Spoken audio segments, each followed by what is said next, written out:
So 5 reasons why you should not drain your swimming pool. There's probably 100. Let's go over 5. So reason number 1 that you should not drain your pool.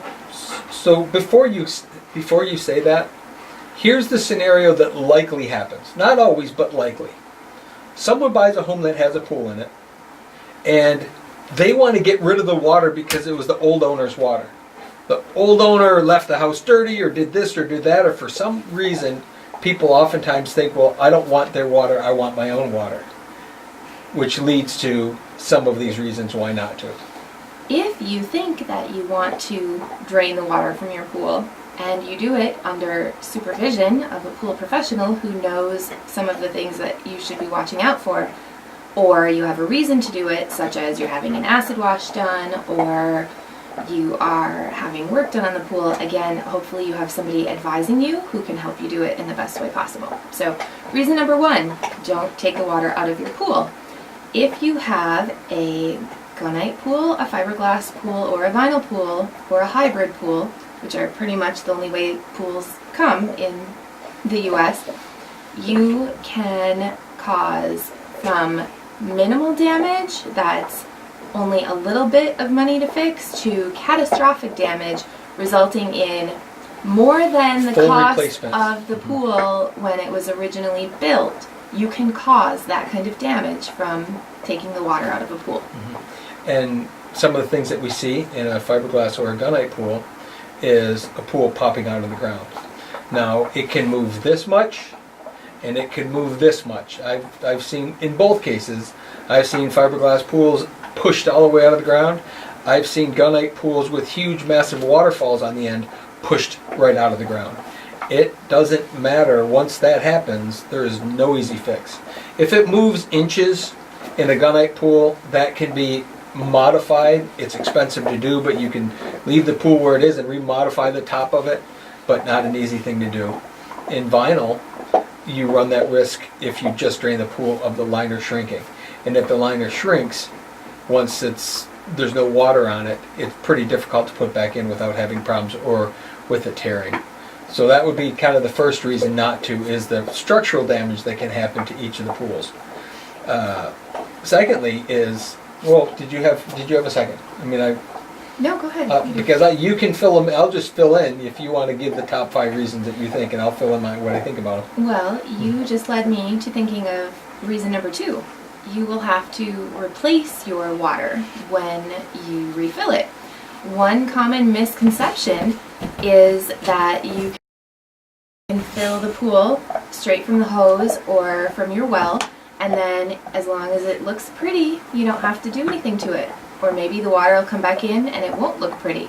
So reason number 2 not to drain your pool is because you are completely starting from scratch with your water chemistry, and you really don't want water that hasn't been balanced to be in your pool, because if you put water back in, the pH could be high, it could be too low.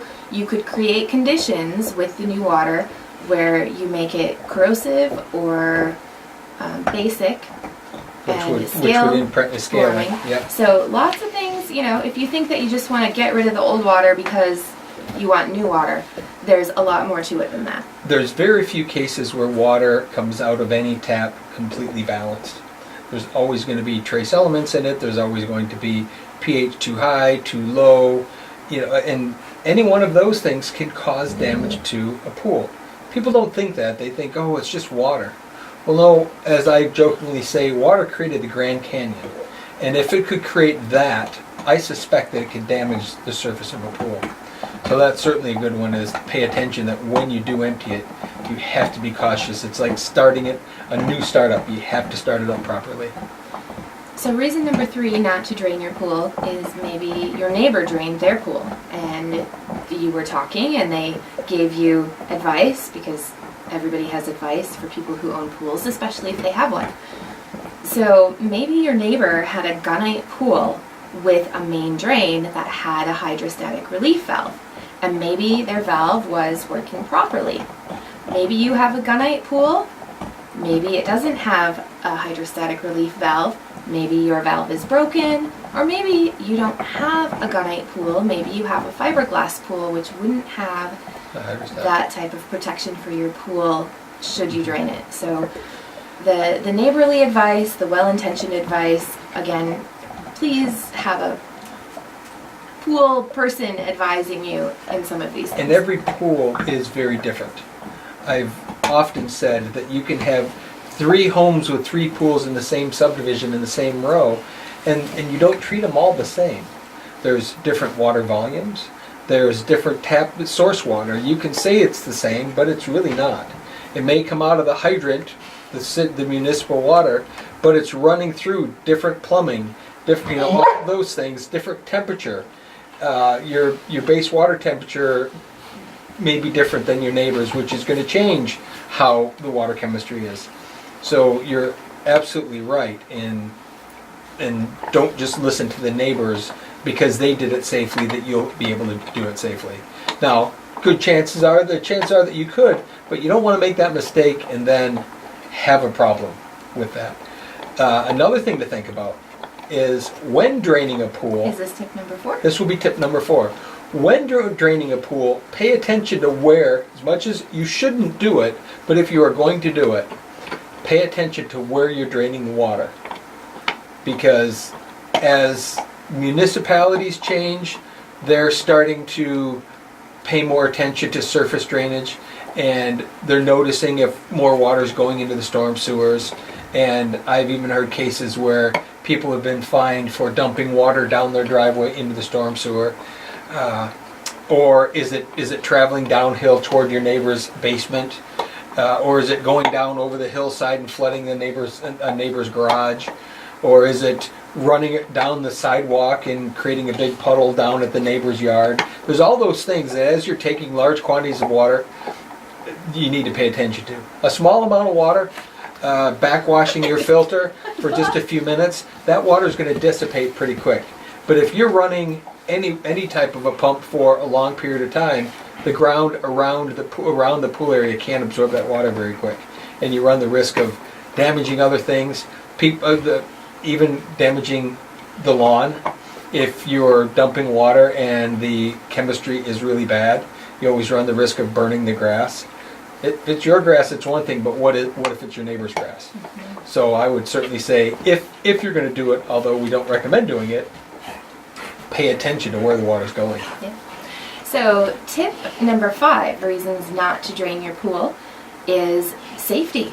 You create a giant hole in your backyard. And here's an example. If you have a pool and you don't like using your pool anymore, and you think you're going to move in a year, you might be tempted to drain your pool this year so you don't have to think about it.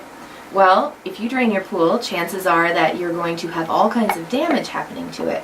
Then you also have this unsafe, really large hole, and depending on how the pool was constructed, it can be slippery, it can be hard to get out of if something or someone were to fall in, like a pet.